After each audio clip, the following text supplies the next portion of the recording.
Hi everyone! Welcome to my YouTube channel. Tayo po ay magluluto ng ulam. Meron tayong sibuyas dyan, meron tayong bawang, luya. At siyempre meron tayong pampalasa katulad ng asin, paminta at Maggi powder. At siyempre meron tayong sayote.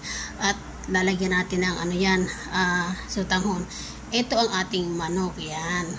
Tara, lutuin na natin. Mainit na po yung ating kawali. I-add na natin yung luya at bawang at sibuyas. Pagkasabay-sabay na natin para mabilis. Yan na siya lahat. Isang lutuan na lang yan. Bisa lang ng bisa. Yung sa maluto. Tapos i-add natin yung manok. Pwede na natin i-add yung manok.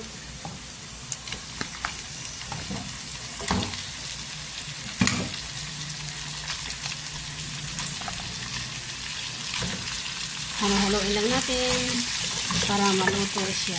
O, diba? Yan, nasangkot siya na natin mabuti. Wala na siyang pamumula. Yan. Okay na siya. So, i-add na natin yung pampalasa. Yan. I-add na natin yung pampalasa at ating halo-haloin para maluto yung mga pampalasa at saka natin lalagyan ng tubig.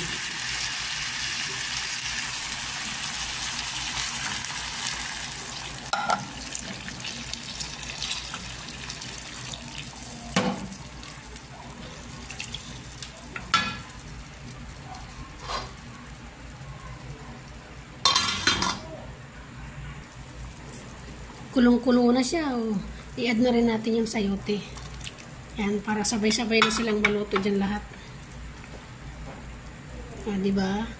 Try lang natin to kung anong lasa yung sayote na mayroon siyang sutanghon. Try lang natin kung masarap ba o hindi.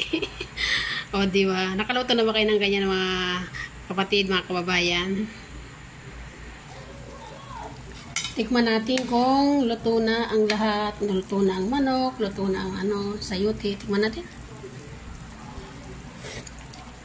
Medyo matabang ng konti. Dadagdagan natin ng patis. Depende po sa inyo kung ano po ang inyo pong gustong panlasa sa ating pong ginisang gulay na mayroong sayote at mayroong sutanghon.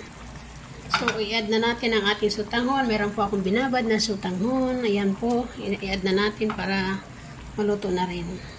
Ayan. Thank you for watching everyone. Maraming salamat po sa inyo. Sa inyo pong panonood. Mga subscriber, mga followers ko sa Facebook, FB page. Thank you so much. Sa hindi pa po nakapalo sa akin at nakasubscribe, please pasubscribe naman. At ganun din kina Kuya Bal, kina Ma'am Edna, at kina Kalinga Prab. So marami pong salamat sa inyo everyone. Thank you so much sa inyo pong panonood. Sana po ay nagustuhan niyo po ang aking recipe for today. Sayote na mayroong manok at mayroong sutanghon. Ayan, hindi ko lang alam kung magugustuhan ng aking mga viewers. Sana po ay magustuhan ninyo.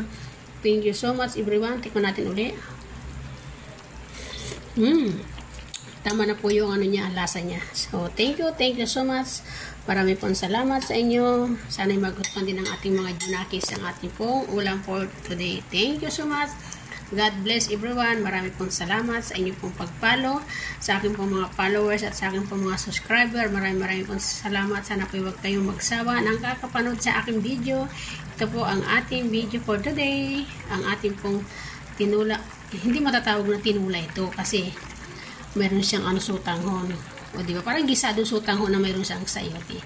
O yan. Thank you so much everyone. Marami pong salamat. God bless. Bye-bye. Love you all.